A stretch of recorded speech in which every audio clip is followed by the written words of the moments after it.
on the play. Team HAQ answering back. There goes the Diggy and the Kaja as well. Team HAQ getting rid of the Valentina and the 1-1. Oh, right now you still have Lolita available on the table, who's one of the best tanks in the meta because it counters a lot of the marksmen. Are they going to pick that up? I mean, that's something you have to think about. Also, the Hilda. Are we going to see that ban coming out right away just to make sure Team HAQ doesn't play their character? Well, you know, yeah, I agree. The Hilda has been just a monstrous pick, especially for the Malaysian teams. They just love their Hildas, right? And their Hildas, well, they love it for a very good reason. It's been super successful. 100% win rate for both the Malaysian teams. But honestly, looking at it, it's a bit too situational to go for the bans early on here, especially in the first game, where both teams are still trying to read each other out. So we are just going to see another meta ban, a prio ban, with the glue getting taken out of play by Echo. Blue monster being banned away. That means a lot of characters are still on the table, right? We talk about Hilda, we talk about Lolita, those tanks are available. Sometimes, right now, you can also pick up the Eve as the first pick, and that's still available as well. We are 5 heroes deep into the bans, and Eve is still out there. So one of these teams has to make the call, and I'm guessing Echo's not shy to do that. I'm guessing, and I'm willing to wager they're going to do that here. Well, yeah. You know, usually they do go for the Fanny ban. Whenever anyone's up against Echo, they ban out the Fanny. So the Eve, the Fanny, now open, up for grabs for Echo. What do they opt for? The answer is none! It's the carry for Benny. Yeah, absolutely. You still have a lot of counters for carry. Lolita is one of the best options right now, but are they going to stick with that? Or again, we mentioned Hilda over and over again, but here they have the choice to do that. If the Hilda does come through in these first 2 picks on the swing back after the carry, then does that mean they have to go Hilda carry? Because I'm not liking the Hilda into the Eve. Agree. It's so hard. I think right now, the focus for Team HAQ has to be prio heroes, the Eve. Oh, Eve. I was expecting something like the Fanny, especially considering Gary just really likes that Fanny. A great Fanny player. We saw this at MSC. But it is going to be the Yuzong locked in. They want to create some backline threats here to really threaten the backline of Echo. But that's 2 signature picks. Yaoi on the Cho, and Sanford, presumably, on the Grok. Presumably on the Grok. But when we know, I mean, either one, they have to play one of those characters, or maybe Grok in the jungle as well. But right now, Grok with a flicker, with a new patch came out, it's so insane because you really can't see the wall charge. You can charge from the end of it, and then he flicker onto your face, and you are just dead. So right here, I mean, most likely it's going to be a sim for Grok, and I cannot wait to see the Yaoi on the Chow, because this is going to be insane. That's a signature pick if I've ever seen one. Might as well just make it a shoe-in if ever Echo wins. Ladies and gentlemen, one more pick for Team HAQ here. A lot on the minds of Coach Bob, seeing that 1/2 of the Sansan duo already has their hero. That's the Grok. Leaves me wondering, and I'm sure a lot of people watching at home, what hero is going to the hands of Sanji. The answer, though, to the carry, the Irithel.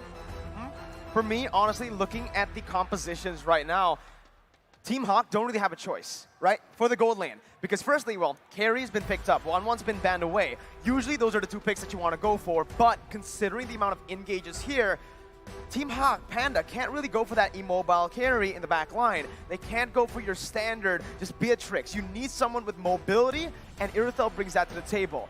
Hasn't been too successful in this meta, but up against this composition, it's what works. It's what is viable, right? A good matchup too up against carry will ensure that at least the Irithel can lane properly, farm up to that item power spike. And Irithel is actually a lane bully. The skill 1-2 damage is really, really good. And I was expecting them to ban Hayabusa here. Because if you think about Irithel and Eve early game, they're lacking a lot of mobility. Yes, Irithel, once it gets the ultimate, the heavy crossbow, you can run really fast. You can start doing a lot of damage. But before that, you're more like just a Layla type of marksman. Yeah, you're waiting. Exactly. Same as Eve. Talking about lack of mobility. So, yes, they're going to ban the Hayabusa. Are we going to see the Fanny ban coming up? Oh yeah, it's odd in high-level MLBB play, especially when we're talking about the past 6 to 9 months, to see a Fanny out there in the open. And now that we're taking out junglers, given that Team HAQ nor Echo have a clear answer, there, speaking of the devil, banning out the Fanny. Too risky to actually leave it open, right? They do have the first pick, but it just shows you that Team HAQ have another pick up their sleeves, yeah, right? I mean, you don't want to Fanny into a Grok or a Cho. Exactly. There's a wall, there's a lockdown ability too for the Fanny, but it's just a good setup for Echo too. Right now, Martis being banned away. Gary, first pick in the second phase for Team HAQ. Right now, I mean, Team HAQ, they miss ball control. I mean, look at their comp right now. Irithel, yes, you have slow, but you don't have hardcore CC. So you're missing those key engages. Are we going to see the Lolita coming out to initiate those fights so you have follow-up damage? Yep, there's nothing on demand. There's nothing that can confirm, like with very little clapback, because right now, it's only really that Yu Zhong, right? Petrified. Without the ult, Yeah. without the combo, you're waiting on cooldowns. Iroth. It looks like they're holding it back. This is a signature pick for Gary, and the swing back from Echo, it's very fast. They go ahead, get that Farsa. They're fighting on range for range here. Now you can really understand why they went for the Ling ban, the Martis ban too. There's two heroes that can really threaten the back line. That's very present here for Echo. And the final pick, it is going to be the Grok into the jungle. Lapu picked up for Sanford in the XP lane. Final pick for Team HAQ up against this composition. They need dive. They need someone to be able to help the Yu Zhong, or perhaps someone to just help the back line. You need to choose between the two. What do you think? I gotta give that to Miracle, because all this character are flex picks, and that's why those teams who can flex picks are gonna be really strong in the meta right now. They know if Grok put on the side lane, go against a Daroth, for example, it might be really dangerous, or going against Yu Zhong might be really dangerous. So they decided to put him jungle and put a stronger laner on the side. We don't know. There was a time in MPLPH for like 3 or 4 months that Cho went into the jungle. That's not out of the question. True. Oh, you're right. But knowing Yaoi, I mean, right? knowing Yaoi, Knowing right? Yaoi, the Cho's probably going to be on him, and here it is. The Hilda. You called it. It's the Hilda. The Malaysian Hilda. It's so scary, dude. I mean, again, 100% win rate. Todak used this, destroyed Kyrie. Then Team HAQ used it, destroyed the Valley. Absolutely. I mean, but you gotta understand, Hilda is gonna be really strong in the jungle in the early game. But if it gets to the late game, Carry is gonna melt Hilda in like a matter of 2 seconds, right? So can you actually open up the game with Hilda, with Daros? Because their early game is looking insane right now. Yeah, so given the snowball, if it does work out for Echo, the whole Malaysian offense might need some reworking, some recalibration to work out for a late game comeback. Ladies and gentlemen, we're about to head into Game 1 in this upper bracket bout. The first game in a best of 5. Kanahira Yebombe. And Echo loud and proud for all the fans here in Sinaya. And here we go. Game 1 between Echo and Team HAQ. Right off the bat, you can see Hilda is already finding her way into the opposition jungle. Here it comes, but we're gonna have a red star, seems like. Yep. It's a mirrored start, and you called it. It's Grok in the jungle. Yep. The Grok in the jungle. It's, again, just something that's really flexible, right? That's the only thing I have to say. We haven't seen much of this right now. Min actually still jumping into the enemy jungle onto Carl TZ.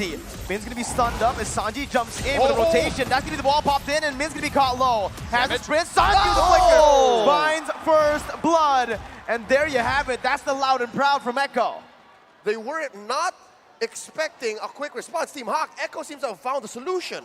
Yeah, but a lot of times what Team HAQ does with Hilda is they will die a few times in the early game just to grant vision. Sometimes they just don't care about this early game death. They know, okay, I'm going to sacrifice myself, but the vision is more important. You can see Hilda, despite the death, is now making way onto the bottom side to find more aggression already. But the question is, was it 400, 300 gold in the first minute worth it, right? Yes, absolutely. I mean, oh, here we go. There's a lot being placed in with a wild charge, and even that Jeet Kune Do. Yaoi picks it up in the end, and it's still just 2-0. Great start for Echo. Dave, I said, was it worth 300, 400? Now is it worth 1,000? Outside. Another pickup for Team HAQ. Now they have really opened up the map on the top lane. 12 seconds to put the turtle. Panda is going to be dove on that final hit, and he fades away. Benny picking up a whole lot of turret gold too, and it's 1,000 on the board already for Echo. Yeah, I mean, yes, you have 1,000 gold lead, and Turtle is coming up, and look at both side jungler though. Bottom lane. Min able to dish out so much damage, but Benny still is able to survive. Meanwhile, on the top lane, Yaoi finds the Jeet Kune Do flicker, brings the jungler back to Sanji for him to pick up, and it's Turtle #1 secured by Echo. Dave, are you seeing this? It's about 2K ahead in 2 minutes. Yeah, I know, it's absolutely insane. This is aggression on aggression right here. Hilda is already, again, looking for a vision here. But sometimes if you actually die too much in the early game, it might not turn to your favor in this case, right? Min, even though like he's in the enemy side, he's finding this vision, and Karatizzi knows this, but it doesn't seem like it's getting too much done besides just dying over and over again. He's a distraction, Here and we right go. now he's Three trying to people. buy as much time as possible. So Yaoi jumps in with the Jikundo, bringing him back with that Way of the Dragon.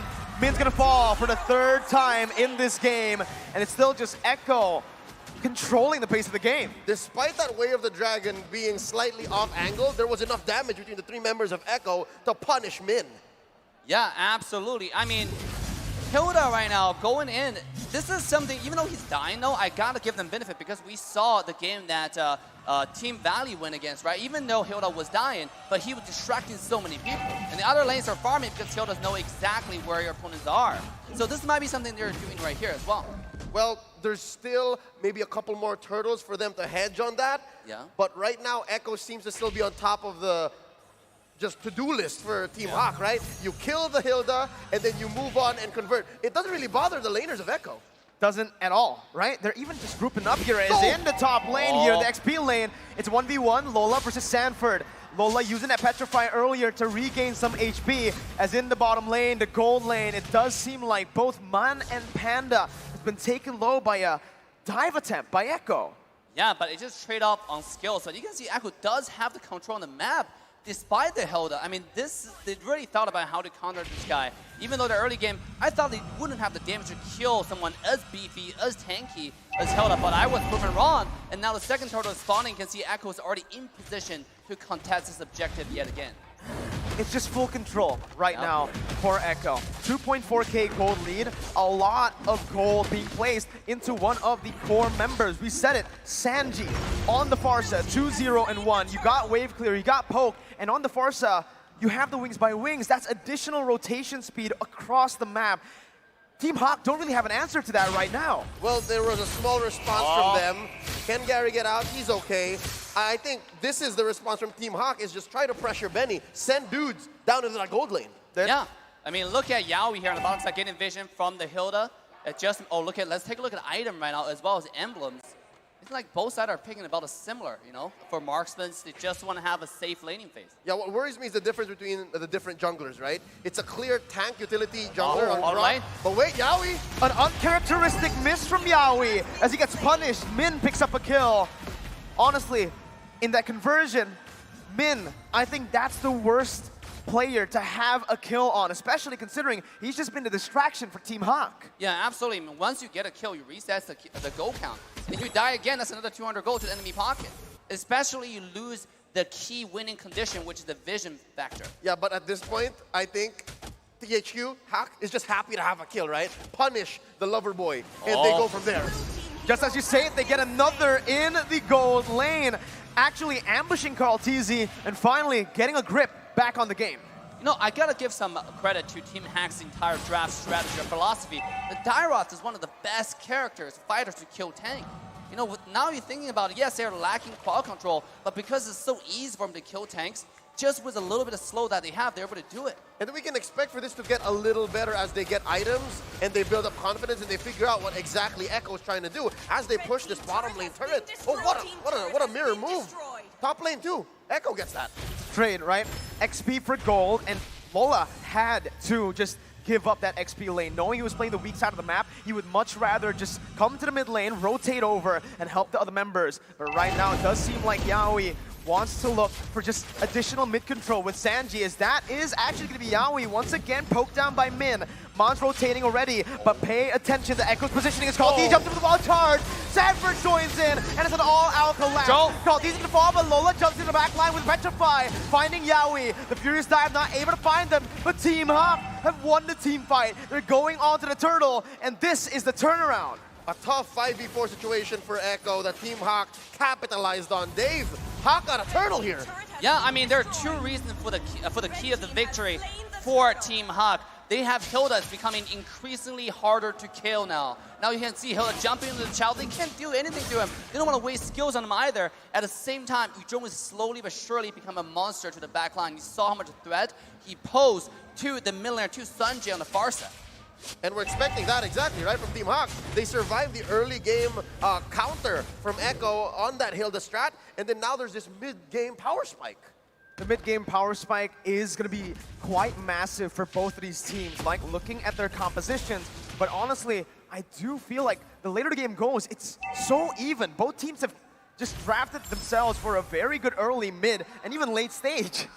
But it does seem like Echo's making a comeback here. I mean, sorry, Team HAQ is making a comeback. Look at Echo's marksman. Look at Benny QT on the carry. 58, 6,000 gold, about 1,200 gold ahead on the opposition. This carry is going to be an absolute unstoppable force in a little bit. Yeah. Early pop on the Federation. There we Here go. goes Lola. Black Dragon formed by Lola, trying to find someone out. He's going to be petrified there, but does have the wild charge to get out. Now Team HAQ once again jumping in. Yaoi going to be able to find the way to the Dragon, but it's going to be brought back to the team. Panda with an amazing position right now, but it's going to be Benny QT free hitting as well. Flickering forward against the members. Benny QT still able to find some damage before getting shut down by Min. Sanford now running back. It's a 3-for-2.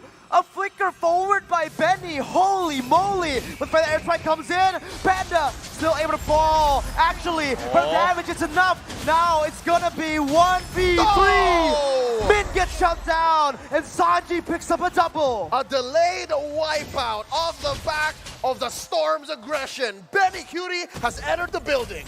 Yes, Benny QT with the flank on the marksman. We talk about Echo's character playstyle is to split push, is to flank, and they do it on every single position, including the marksman. That's insane. Yep, you're expecting the split push or that angle from Benny Cutie from Echo in the late game, and we were just talking about that mid-game spike, and again, this is the evolution of the Storm. But Benny has arrived, man, very low. Sanji's gonna be caught, shut down by Gary. This is it. It's gonna be the flicker, actually by Carltesius. Lola jumps in the back line. Benny with no flicker. Lola versus the world right now. He's still able to dish out the damage, taking a kill back, and even surviving with one. Carltesius gonna be gunned down now with Panda chasing him. It's a 4-for-0 for Team HAQ. The goal's been equalized, but Echo found the Lord. The Malaysians have caught the Filipino team slacking, and yeah, they got the Lord, but they just had one dude left. 4 for none. Team HAQ on the swing back. Yes, Echo used everything they got to burst down the Lord, and the Malaysian team find the opening. They just find one target at a time, starting from the mid laner. This is a very, very united team. 5 men moving together. You can see just sweep through the opposition on the map, one after one. This is so good to watch. Oh my goodness. Oh, Echo didn't even get to capitalize on the Lord. Yep. Yeah, it fought what, maybe 5 to 10 seconds? But Echo now have to reconsider. Yeah, we get here we go. On to Min. He's gonna be bursted down, melted, taken out of the game. Now you see him, now you don't. Looking at it, Man still wants to be able to clear this wave, defending the tier 1 in the mid lane. Let's talk about how Team HAQ fought with a 5,000 gold deficit and won. It's sometimes not about a gold deficit, it's about number advantage, right? They started off with 5-on-1 to take down Sanji in the mid lane, and then they move on to the Lord and start taking over the fight. So because the one fight alone, they even up the total gold, and now actually on top, the one I'm actually worried about is still going to be Benny QT on the late game. This guy's getting so much farm, and if Yuzhong can't kill Carry next time, it might be Carry turning around and wipe out the entire side of Team HAQ. All right, good news, bad news. Benny Cutie is a brewing storm. He showed us a little bit of what he can dish out later on, but bad news is there's an answer. Lola will constantly be looking for him. So I guess it's more of a matter of deterrence. Like, can I find you? And are you going to have the confidence to find that angle again, knowing that I'm here? And I think right there, especially in the fight that Benny flickered forward, it was great for them because it was a curveball, right? As a Yuzhong, as you know, if you're Lola, you would expect, I want to dive to the back line. For Min too. If Benny flickers forward, they're like, wait. He's not here. He's not here. What happened? No, it's home. It's actually the opposite. It's like a reverse psychology, should I say? They do the things that you least expect. Here comes Min, finding the vision. He does not care. Walking through every bush safely. But here comes Gary. Oh, Yowie! Finds the Kundo, but only to Min right now. That's gonna be the wild charge, knocking 3 up. But that's the real world inflation doing damage. Man now still going to be able to sprint out as Gary jumps in. Sanford to be able to find the kills. Lola still able to actually back off. Easy and Benny right now looking for some more, but it's just the roamer traded in for the mid laner. Echo with a favorable trade. Wow, what a trade right here. And this is what I was talking about. Lola trying to find the flank again onto carry, but then QD is getting tankier and tankier as we go. If you cannot one-shot this marksman, she will turn it around and everyone will perish. Yep, and again, icing on the cake, Benny Cutie did not need to use his flicker to win that engagement. That's so good for Echo. And it's going to convert into this Lord. I just don't know if it's for free. I'm not sure if Team HAQ is even considering going for a contest, but the way the map looks, it looks like, yeah, Echo is going to score a Luminous Lord. Oof. That's going to be really tough for Team HAQ. Even while they had the gold lead just for a bit, they weren't able to convert on objectives. Now, they're finally able to find a turret, tier 1 up top, trading it for the Lord. But with this composition, Echo just has a bit more to say when it comes down to sieges. Yeah, absolutely. You have Farsight with a lot of pressure with the ultimate. Lord is going to go down from the top side. That means the mid 2 towers are not going to stand for any longer. Yep, given that the first Lord, yeah, Echo just flubbed that. THQ, they defended so well. Now, the minions have become enhanced even more, so they can leave lanes and start going. Oh, Sanji popping an early feathered airstrike. Yeah, we looking for an angle. Can he get it? All right, main artery penetrated. Echo making moves on the map. Tier 1 taken down in mid lane as they focus once again to rotate across the map. Min already positioned. Sanford spots him, but Min still wants to just act as a distraction, buying as much time as possible. Meanwhile, though, you do see in the mid lane and even in the bottom lane, the tier 2 was taken down. Team HAQ still able to micromanage really well, taking the Lord down and defending pretty well. Yeah, they only lost, I think, like 2 towers, one on the bottom side, one in the mid. I mean, Echo, even though they synced the wave really, really well, but Team HAQ surprisingly able to pull off this defense. I think largely it's thanks to Eve and Arathel. They're doing all right here. So again, it's another swing back. Echo at the lead once more. A very, very small lead, mind you, but the map is looking blue all throughout. I think that's what happens when you get these major objectives and your opponents are forced to rotate together. See how closely Team HAQ is. Oh, and you can see, honestly, just the way Man's playing, right? He's trying to bait out Yaoi's Jikundo flicker because he does have that Purify, right? Man, notice his positioning. Always somewhat just in the middle or in front, actually. Yep, and I think what that bought for Panda is a lot of gold. Yeah, look at Panda's gold right now. The thing that the worst me increasingly for Team HAQ is Arathel when it gets to late game, yes, does a lot of damage, but that's only for squishy characters. And if you look at Echo, how tanky their front line is. Oh, Karteezy getting poked out. He's so low. Karteezy gonna have to back off for a bit. Sanford opening up the map once again. That's gonna be the Black Dragon form, popped in by Lola. Instant disengage from Echo, but it's gonna be Benny QT is gonna be the target right now. That's gonna be Sanji caught. He's gonna be stunned up. He's gonna be slain. Min losing immortality right now in the front of it, but the real world Blade catches 2. Lola tries to electrify, but he's gonna be melted down. Benny QT once again bringing it forward. Benny with the triple kill. Still somehow saving the game. Team HAQ, they got that in the pocket. Mon still with Gary, more resources to play with. 3 for 3, what a tough trade. They will happen. Yeah, I would think the most important Team HAQ's victory there is Min's survival. He survived, is able to do the magic damage needed to kill Carry, because that's probably the only character right now that can do that amount of damage. Of course, on top of it, Gary on the sides, doing the swings, doing the skill 1, 2, 3 combo. So I think that's the only reason that Benny Cutie got taken down. If this character stays alive, that could be Echo complete sweep and could have been an again, actually. Yep, in the long run, it seemed like Echo was out of the woods. It seems like they baited out almost every possible ult that THQ could put on the map, but so far, it looked like THQ were hiding some aces, hiding some kings, and now look, Yaoi. Uh-oh, that's the immortality popped in. Sanji's gonna be caught by the collapse from the Malaysian champions. Once again, that's a 2 for 0. Min in the midst of it all, gonna be caught with the Bravest Fighter and the stun. That's gonna be Lola jumping in as well. Min gonna lose a lot of HP, but still gonna be able to survive with 1 HP. Ibambe HAQ, they're here to come and play. Oh, check the base. Benny Cutie had to go home and defend. Karteezy just whacking away at these minions one at a time. It looks like the split push kings are the one who's gonna get split push themselves. THQ converting into a straight Lord. It's a Luminous Lord for the Malaysians. What? What a play from Team HAQ. And I gotta say, I see a different level of Team HAQ right here. They're so disciplined. They go on one target at a time. Despite the fact that Main was zoning the entire backline of Team Echo, he quickly made a comeback to reunite with Lola to win that team fight and eventually survive with sliver of health. I'd say maybe in the 5 or 6 major team fights in this 17-minute game, Team HAQ have been so good on the recovery. On a mechanical level, you'd say Echo are just waiting for battle spells, waiting for ults, right? But Team HAQ always have that next level, always have that decision after the post-engage. 3.5k gold lead. The 17-minute of the game with the Evolved Lord, Enhanced Lord still marching down in that bottom lane. This is a tough defense. Can Echo do it? Looking for that first engage. There's a Feather Dare strike. Slowly but surely, Team HAQ making their way in. Black Dragon form! Lola into the midst, jumps in, gets out with a Furious Dive. It's actually the Bravest Fighter catching Panda. It's the flicker away by Panda right now. It's actually Sanford still surviving. Echo have cleared the Lord out. Team HAQ deciding to go back to the mid lane. Gets the base turret down. Rotating up top. Yowie finds Panda! Furious Dive pops in. Betty UT finds the kill on the Panda as Lola's gonna be caught. Immortality pops, and that's Lola falling to the hands of Benny. But Team HAQ have taken 2 base turrets. At the price of your inhibitors, Echo have gone with a stellar defense, and they've sent Team HAQ packing, going home.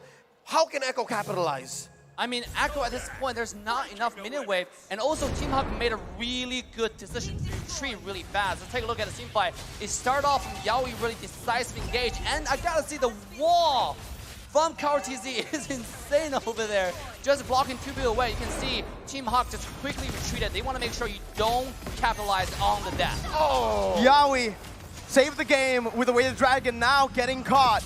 Team HAQ looking to capitalize as Echo disengages. Min jumping in, looking for a play. Sanford gonna be caught low as Gary jumps in for damage. Connects on the 2. Min's gonna lose the immortality as Gary once again is looking for some damage.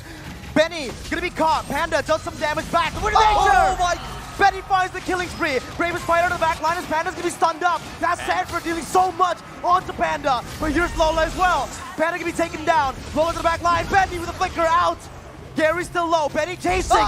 It's a shutdown for Benny QT. Damn you, Benny, why are you so good? 11-3-3. Gonna go ahead and help Sanji clear out, but that could have been so much worse for Echo. Team HAQ getting real scrappy. They know they're ahead, but Echo still know the right decision at the right time. The map is against them, but so far it's not over. Here's an evolved Lord. Dave, what's this Lord looking like? Chances for either team to get it? I mean, it seems like it's going to be 80-20 for the favor of Echo right now. They have 4 up compared to only 2.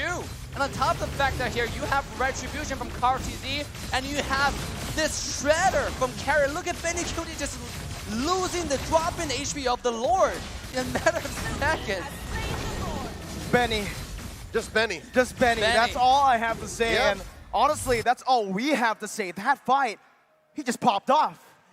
It seems to be either Benny gets caught out or Benny just takes over. It's one or the other. And so far, he's slowly understanding more the decision process for Lola. It looks like he knows more and more better when Lola's going to try to find him. Exactly, and Lola used the dragon form to come looking for him, and that's when, after the dragon's done, that's when Carry showed up again into the team fight, rejoining the team fight, and actually shredded everybody on the map. They're really fighting this fight well, slowly but surely and steadily.